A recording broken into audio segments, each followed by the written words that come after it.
Bonjour, faire des économies d'énergie, c'est aussi la priorité des communes. À Rixensart, on s'est attaqué à la programmation du chauffage des bâtiments. Il y a encore des bâtiments où on a quasiment ce qu'on appelle aucune régulation.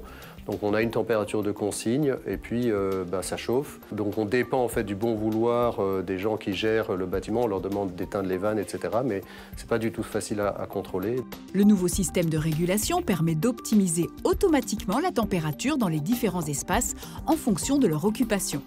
On a installé des capteurs à différents endroits, mais on a aussi des capteurs au niveau des chaudières et on a accès à distance de l'ensemble des installations.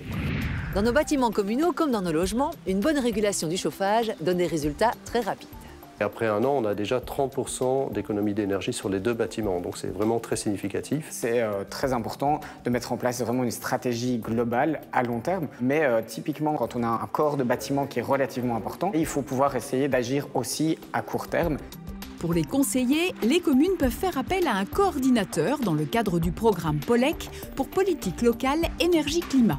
Aujourd'hui, il y a plus de 170 communes qui sont accompagnées dans le programme POLEC au niveau de la région wallonne. Et notre objectif, c'est vraiment de répandre un petit peu ces bonnes pratiques sur l'ensemble du territoire. La Wallonie et l'Europe s'associent pour booster les projets des communes afin de réduire notre consommation énergétique et notre impact sur le réchauffement climatique. C'est clairement un tout bon plan.